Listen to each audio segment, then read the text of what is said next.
It all started with a very simple idea. Tell the stories of how successful middle market CEOs made it to the corner office. I'm Brant Handley, founder and managing director of Resource Options International, or ROI. We're the USA's premier executive search firm focused exclusively on empowering middle market companies to attract, hire, and retain A players while transforming top executives' careers and lives. ROI's Into the Corner office is dedicated to discovering how middle market CEOs advance their career, and we're making these remarkable and sometimes quite unbelievable stories available to you for the very first time. Listen and learn about the challenges they've overcome, the interesting people they've met along the way, and the lessons learned that steered these executives' unique journey into a middle market corner office of their own.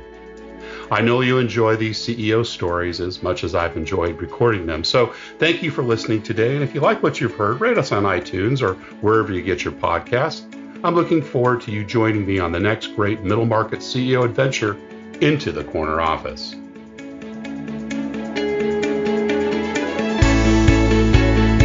Today's the next step in our journey into the corner office, and I'm actually recording together in a studio. Gosh, our COVID days, are they over, Tim? They're over. They're over. I'm with Tim Bessell. We are lifetime friends, go back way, way back, but getting a chance to catch up with him while I'm here in San Diego. For those of you who don't know, Tim loves his job. He combines lifelong surfing experience with expert craftsmanship to create some of the best custom surfboards in the world.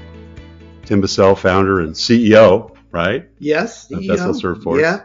Welcome into the corner office. Thank you very much. So great to see you. You know, we're getting together, just hours before you're getting travel for hours. Yes.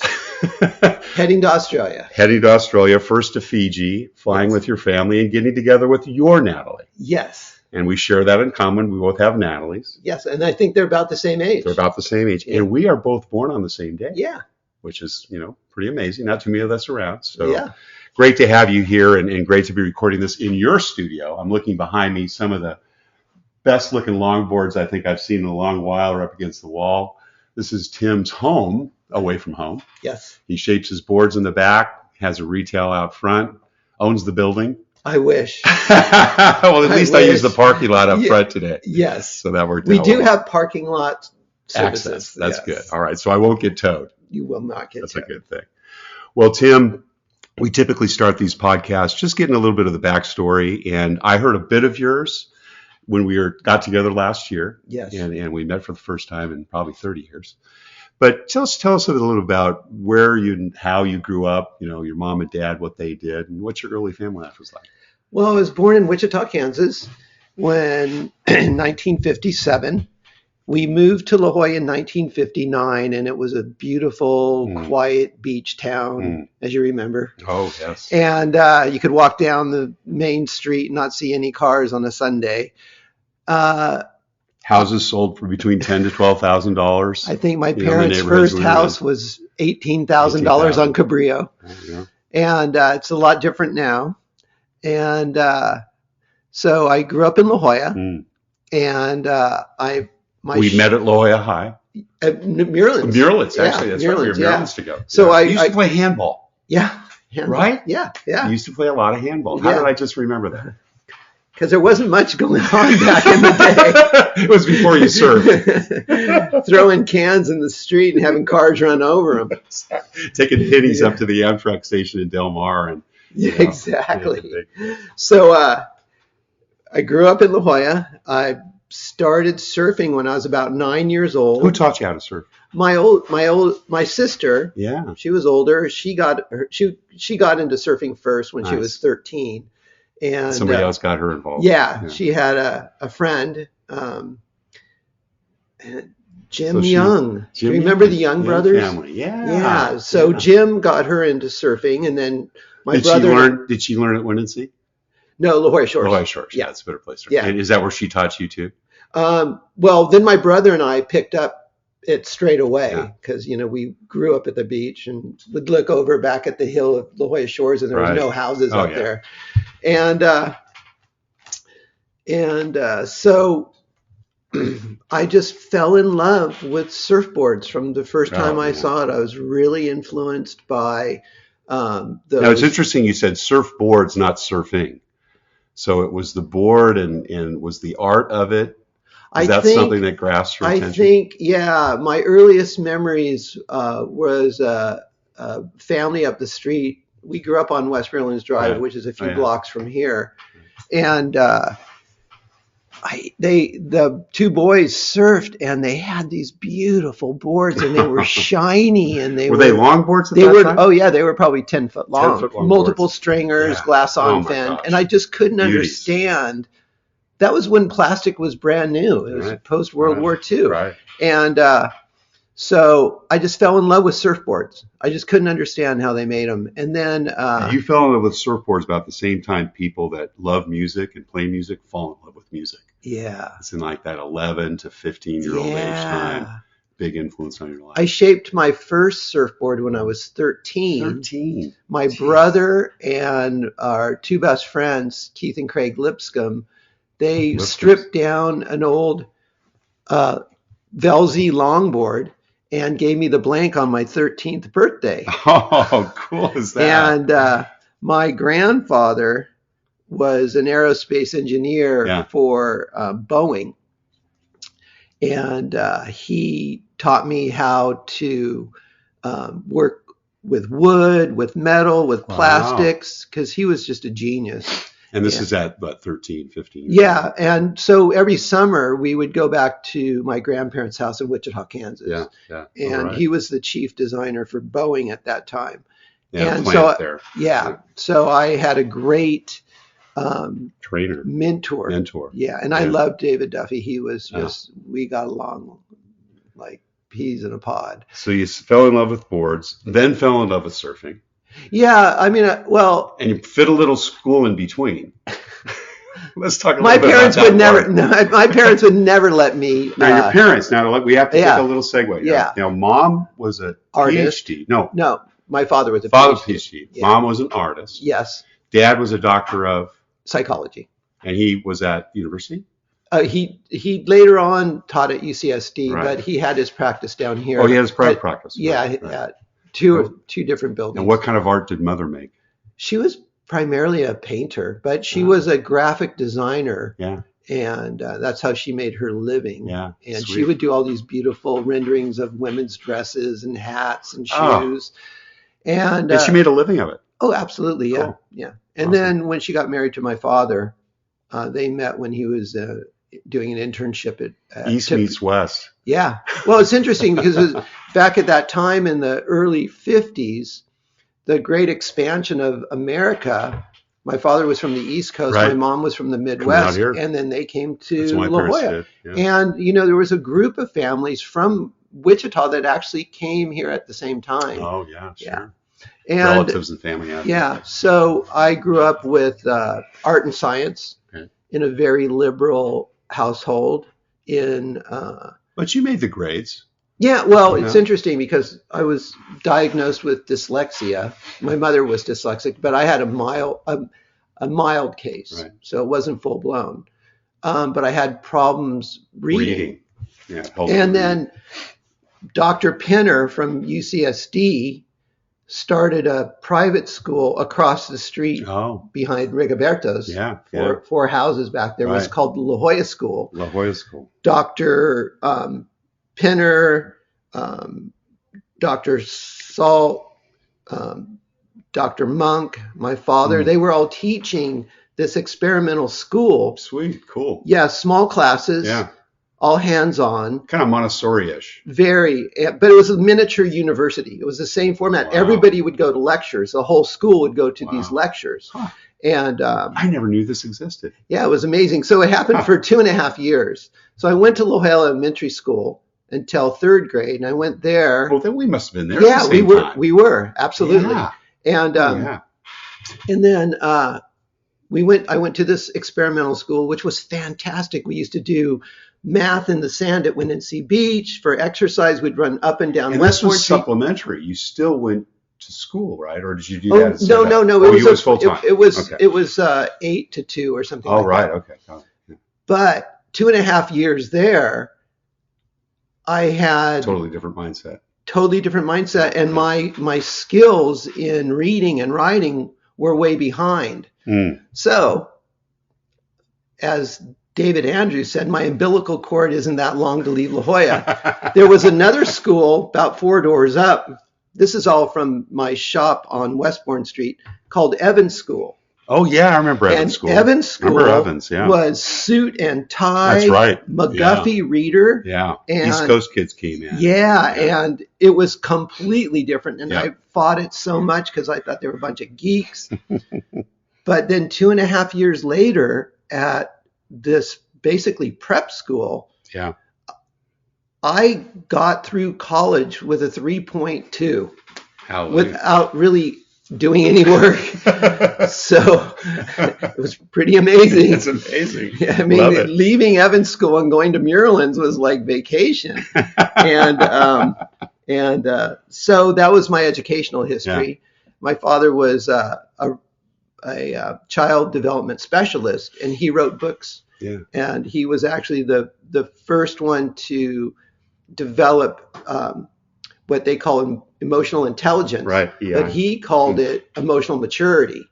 And better description. Well, yeah. Well, he was the father of emotional maturity. Right. He could measure it, and he could diagnose it, and he could prescribe. Yeah. So that was my father, and my mother was an artist. So I grew up with both of those mindsets. And it influences. And they were just wonderful people. I couldn't ask for better parents. So bringing it back to the business. Yeah. We've got a lot of business listeners. When did you start selling boards and kind of said to yourself, oh, this could be a business. I could surf, I could make boards, I could have money, and okay, good. Great question, because my parents being supportive, they let me use their garage. And shaped in there. And I shaped and glassed and ruined my parents' garage. So it's got fiberglass poisoning, right? With the first surfboard I made, I kept it, but there was a kid down the street who made one that was really bad. So we stripped that one off, and I reshaped it and reglassed it and then painted it, and I sold it for $75.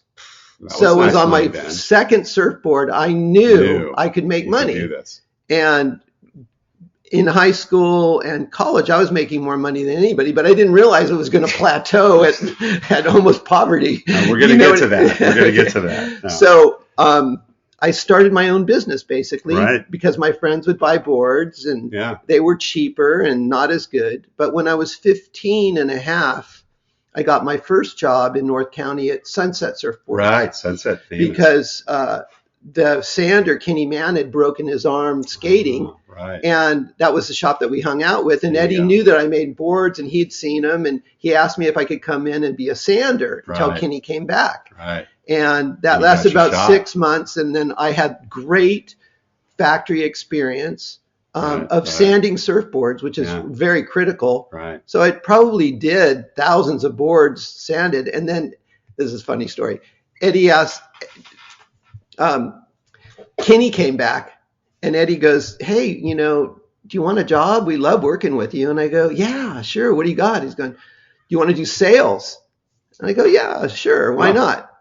I fucking hated sales. Sitting in that showroom. Encountering all types of pissy people. Trying to sell other people's work. Man, it just wasn't working for me. Oh, no. Then luckily... It's important to find out what you don't want to do when you're young. Yeah, Buzzy. Important lesson. Buzzy Blodgett, the kneeboard shaper, quit, and Eddie knew that I could shape these boards, and you stepped in. I go. It's funny. This happens a lot in the music business. This is how guys like Dave Grohl got their chance, because someone didn't show up. For the interview, or the guy got sick, or he broke his hand, he couldn't play. And the number 2 guy steps in, and they're like, holy shit. My dad always used to say, showing up is 80% of the job. That's right. No, it just was good timing. Good timing, yeah. And because I was still making my own boards on the side. So I became a production shaper for Sunset Surfboards. You were on their payroll. Yeah, so I could do both. And that's how I built my brand. Right. Because I was a production shaper for Sunset Surfboards. And then at 18, I was just totally enamored with the North Shore of Oahu, and all I wanted to do was surf the North Shore. And I had friends there that actually were working for Lightning Bolt Surfboards. Okay. Which was another big brand. Was that Jerry Lopez's? Jerry Lopez. That's right. I remember. Jack He used to Shipley. surf Windansea a lot. Yeah. I used to go down there and watch him. There was another guy who was a blind guy that used to surf. They used to surf together a lot. Jerry Lopez and was it? It could have been. Oh, Mike Henson. Yeah. Well, it could have been Mike Henson. Yeah. So that's awesome. So two great brands. Yeah. Well, brands. Lightning Bolt was the number one surf brand. Jerry was the number one surfer in the world for 15 decades. years. Yeah, decades. 20 years. Yeah. Which opened up a lot of doors. And then I came back to California and worked at Lightning Bolt here for about 4 years. And then I had a falling out with the licensor. And when we're going to get into licensing later, audience, stick around. There's a very interesting licensing twist to this story. So when I was 18, going into licensing, I licensed Hang 10 surfboards, which was a total nightmare because they were very popular. Yeah, Shorts brand. Exactly. They actually made skateboards. They did, and they I remember made a little bit of surfboards. A little bit of surfboards. It took basically 3 years for me to get paid on those surfboards, so that taught me a very important lesson about licensing. And we'll get to that lesson later, listeners.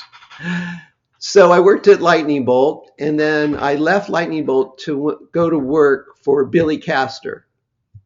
Billy Castor, in my opinion, and a lot of other shapers and surfers around the world, said that he made the best surfboards in the world.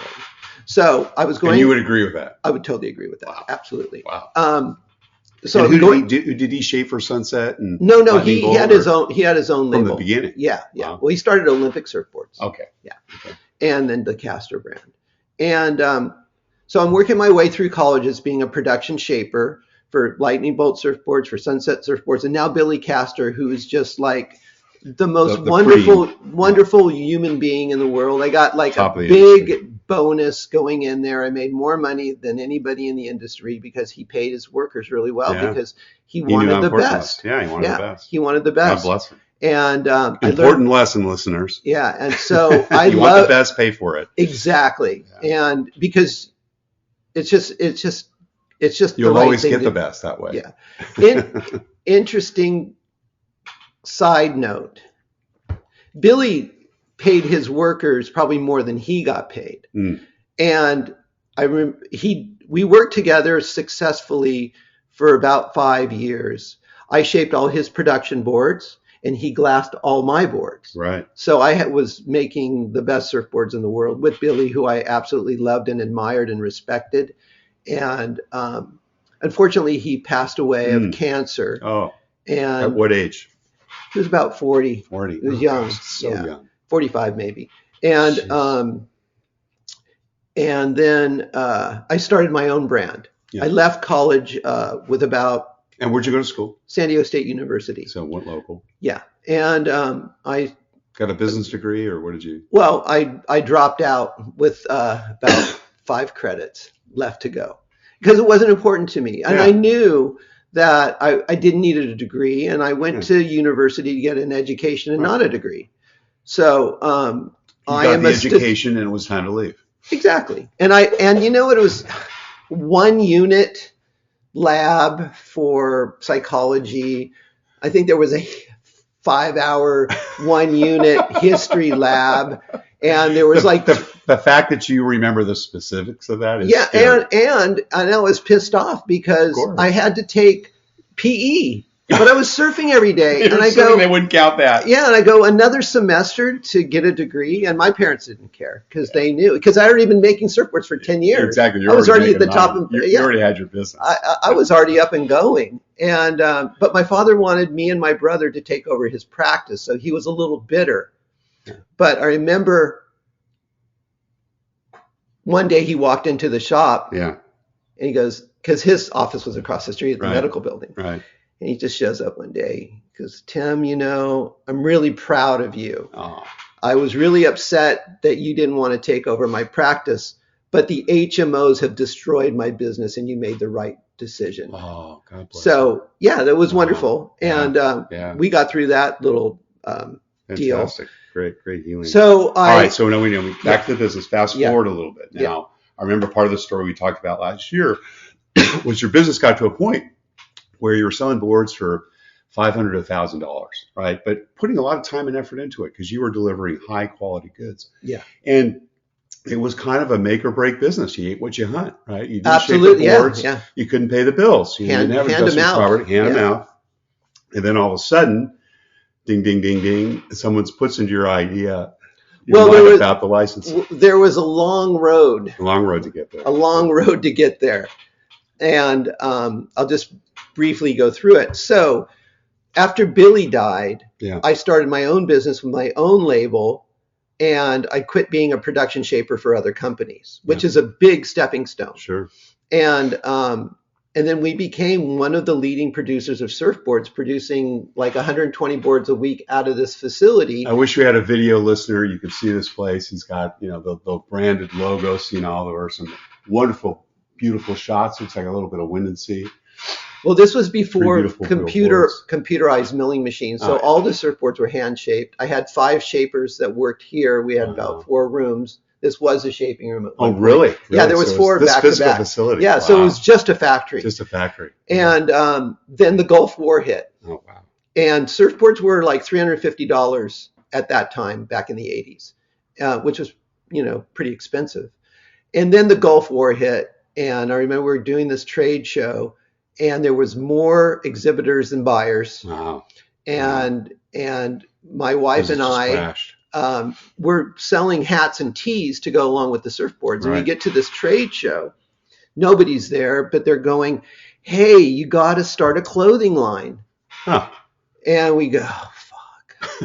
Okay. Does it really get so bad? So we took our last $1,500 and commissioned one of the designers of Gordon and Smith, Mike Campbell, to put together a tight 10-piece line.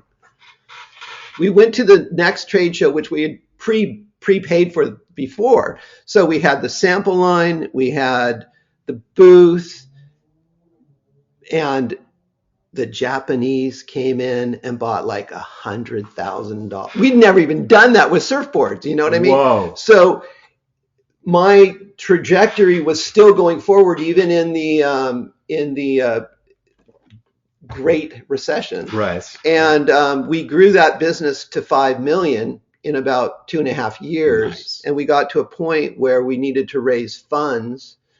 And being the CEO and CFO, long story short is it was a failed plan. Yeah. Because these investors came in and asked to have the entire investment instead of distributing it to other qualified investors, like a group of 10 or 20. Right. So I got voted down, and long story short is they bankrupted my company, and I almost lost my house. I lost my marriage. Wow. And business is serious.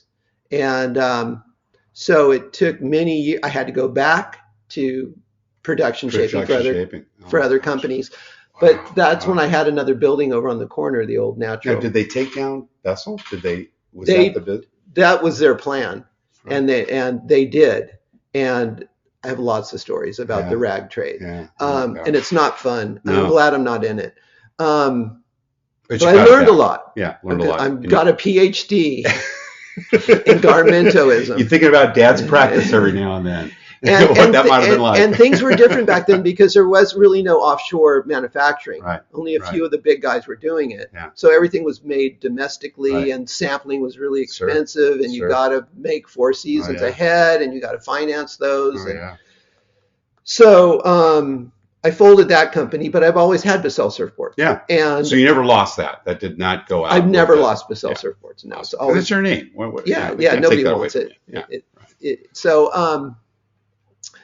So I rebuilt the company, and then from the clothing days, my protege, Ben Blank, stuck with me.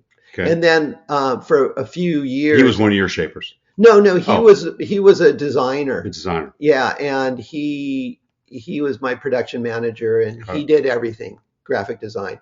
He was a very smart, bright, talented human being. Yeah. and we're still friends to this day. He calls me up about 11 years ago and says, Tim, there's this website called Fab. And I'm looking at it, and they're selling really beautiful designer stuff. And it's when the internet first started happening. Right. So I'm looking, and I'm going, we're not going to be able to sell any surfboards on this thing. But I saw Andy Warhol skateboards. Ah, that's right. And my son-in-law, Danny Wallace, a famous skater, I call him up, I go, Danny, what's the story with these Andy Warhol skateboards? Oh, they're friends of mine. Alien Workshop, here's their phone number, give them a call. I gave him a call. And they were the licensor. They were the licensee. Yeah. Right. The Andy Warhol Foundation is a licensor. Right. And I call them up, and they basically hung the phone up on me. Right. They dissed me so bad. So I got pissed off, and I just Googled Andy Warhol Foundation. I saw a phone number, and I called it, and this really sweet lady, Samo. All right, now before we tell the story, we have to rewind. Okay. Because back in the 60s, Andy came out here and made a movie. Yep. And it was about La Jolla. It was about surf relationships. It was a little raunchy. Yeah. You can find it on YouTube. Yep. But you were tied to that, right? Yeah. And actually had met him and had a couple of encounters all the time he was alive. So bring us back to that first point of contact. In 1968, Andy Warhol had 2 locations where he was staying. There was a house down at Little Point. Yeah, in La Jolla. Right down the street at Little Point. And he kept another boyfriend at another place. Several maybe. But he used to have the house across the street from Carl Ekstrom's shop. Right. That little red roost house. Yep. So he had an entourage. I was 10 or 11 years old when he showed up. And my mom, being an artist, she would show me him around town, and he shorts up to his waist, and white hair and leather jacket and boots and white legs. And he was just a real character. And my mom, being an artist, and pop art coming out when I was very young and impressionable. Connected. So all I wanted to do was be a pop artist. It didn't really, 10 or 11 years old. Yeah. And so I knew who Andy Warhol was. In 1984, my good friend John Battanti introduced me to his good friend Gary Binko, who had a apartment in Manhattan. And Gary's brother was the head of PR for the Playboy clubs. And they were opening up a second Playboy club in Midtown.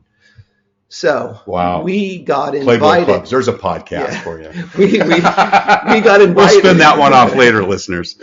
We got invited to the opening of the Playboy club.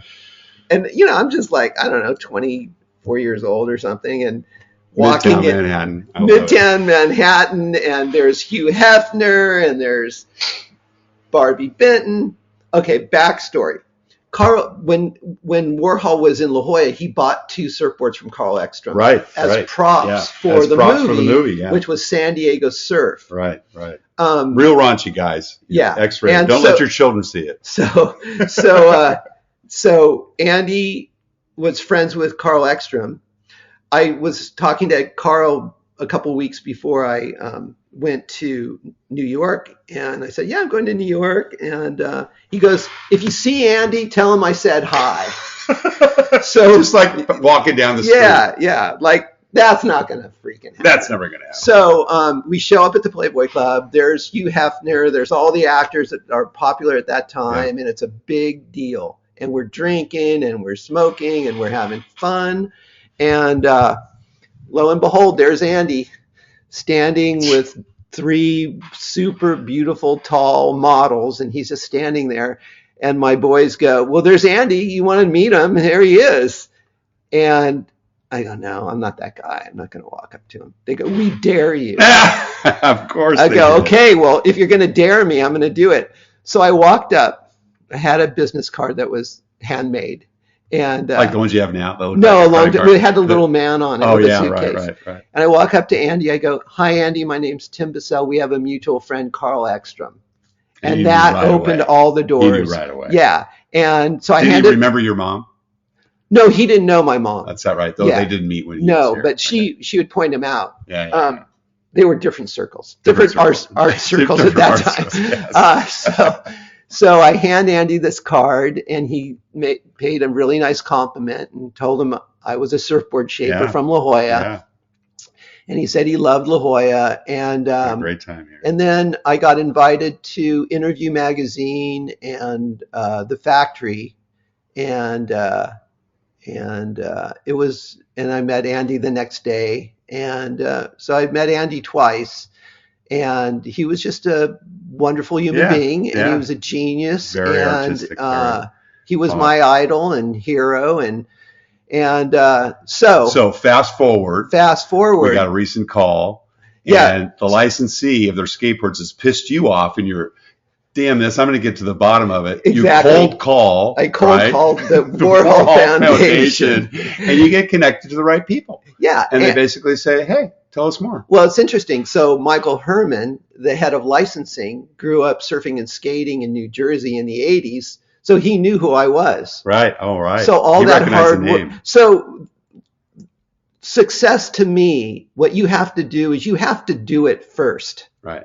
Like I made my first surfboard, first mover, and then that gave me the experience to go do what I needed to do. Right. You can't rely on other people to get you started. You have to be a self-starter. Right.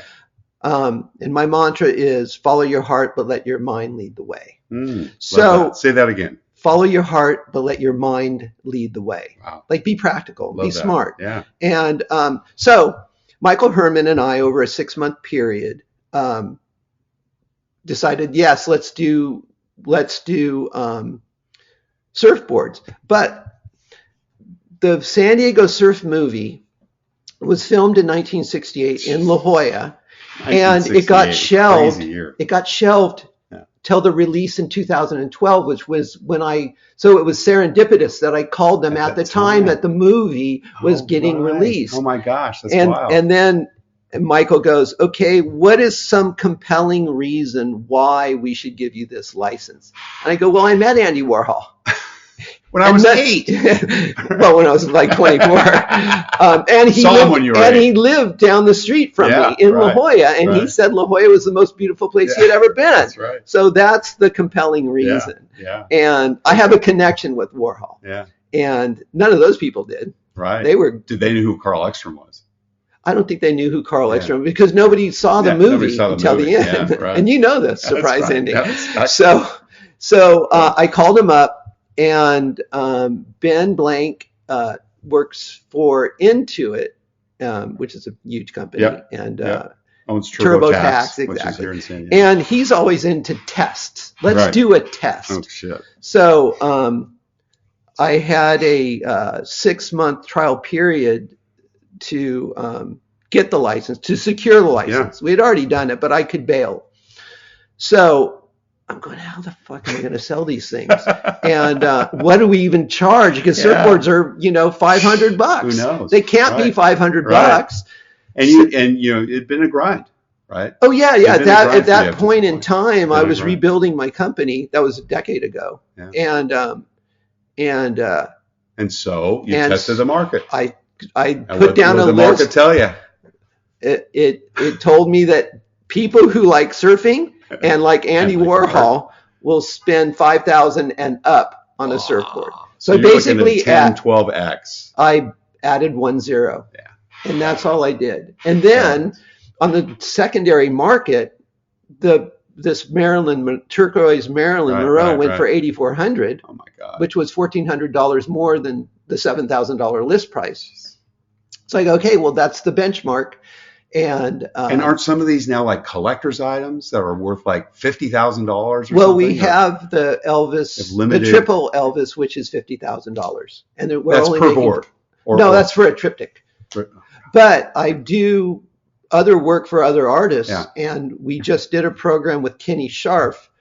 So Andy Warhol had 3 proteges: Basquiat, Keith Haring, and Kenny Scharf.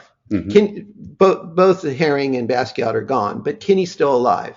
And Kenny's work is selling for millions of dollars now. And we just did 12 boards for Parlay, which is a nonprofit organization.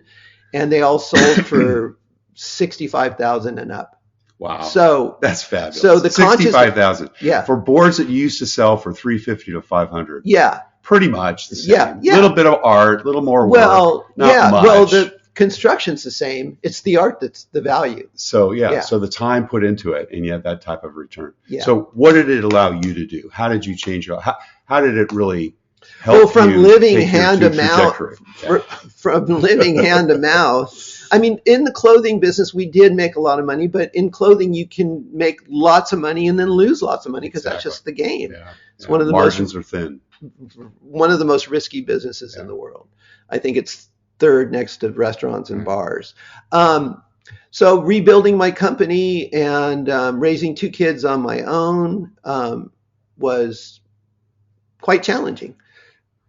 And then once I got the Warhol thing, the pressure was taken off. Yeah. Yeah. And you've been able to manage that. You've been a licensee for how many years now? 10 years. 10 years. We probably produced over 500 boards that go worldwide. Wow. We've had shows at the first board we ever sold was at the San Diego Museum of Contemporary Art at their biannual, and it went on auction within, I think, 2 minutes. It went and sold for $18,000. So I love it. And that was an eye-opening experience. Once you get to a point in your life where you don't have to worry about money, that's true wealth. And having too much money is not true wealth. No, it's not. And what's our most important commodity? Our time. Yeah. And how we choose to spend it. And our health. Yes. A close number 2. Yes, a close number 2. If you don't have the time, the health's not important. Yeah. And 2 years into this pandemic, it really did some good things for me. Yeah. I used to be, having this work sin ethic, working really hard. You have to work hard. Yeah. But you don't have to work hard forever. You just have to work smart. And listening to Napoleon Hill, Think and Grow Rich, if you've never heard of him, check him out. Yep. He was a game changer for me. Yeah. And the utmost respect for him. He really got us out of the Great Depression. Yeah. It's been on the bestsellers list for almost 100 years. I think the Bible's only sold more. Yeah. So, Tim, we're getting close to the end of our time here, but I have a few last questions I want to get, just to kind of bring everybody up to the present. And I want to be very respectful of your time. Sure. This gentleman's getting on a plane within 12 hours. Yes. For 14 hours. Longer. 14 is your first stop. Yeah. And then another 6 to get to Australia. Going to see your dear daughter, Natalie, and going surfing with her. Yes. Identify, because on Saturday, I leave to go see my dear daughter, and I'm going to surf with her in Costa Rica. Wonderful. So we have something in common once again. But very respectful of your time. Just to kind of wrap it all up, one of the things that we really like to always ask our guests is, what kind of career and life advice? And I want to phrase this a little differently for you, because you've had such an interesting trajectory. The combination of arts and sciences, how you found something you loved artistically, and then loved the sport that it was in, and nearly killed yourself and bankrupt yourself, through it, and then resurrected it, on a path now, and best of luck to you, and hope that obviously continues to grow. Well, thank you. But the question is this: to folks that are maybe in that kind of period, we get younger listeners, mostly in their 20s and 30s, but if you were speaking to 15-year-olds at the time, when we were 15, what kind of sage advice and wisdom would you give them about how to think about their future, particularly now? We have a war in Ukraine, we've got massive, units moving, haven't moved that much since World War II. Yes. It's where you and I were born. Yeah. Crazy shit going on in this world, in this pandemic. The only advice I can give all of our listeners is, again, follow your heart. Let your mind lead the way. And at times when you don't think that you can go on because of whatever happens to you, depressions, pandemics, business is like the tide. It comes in, you're wealthy. It goes out, You're poor. And when you're down and out, don't lose faith. You figure out what your real wealth is when you're poor. Yeah, and when it isn't the money in your pocket. Yeah, and when I had a very successful clothing line, which we did, it was very successful for 7 years, and we were so successful we went out of business. So and that happens a lot to your listeners. Yeah, so good things are going to happen and bad things are going to happen, but good things can happen after bad things. And my life is so good. I'm blessed with 2 healthy daughters, a new grandson, and a beautiful partner that has made my life complete. And I'm happier now than I've ever been because I appreciate every second of life. Well, what a way to top it off. Tim Bessell, founder, CEO of Bessell Surfboards International. Thank you. Thank you for your time. So great to have you here. Thank you so much for sharing your story, and have a very, very safe trip. And you too. Thank you for listening to Into the Corner Office with Brant Hanley. We hope you enjoyed hearing our guest CEO story as much as we did. If you want to hear more CEOs reveal their journey into the corner office, please subscribe via iTunes and tell your friends and colleagues. For more information about Brant, Resource Options International, and the mighty middle market, visit www.goforroi.com. We look forward to having you join us for our next episode.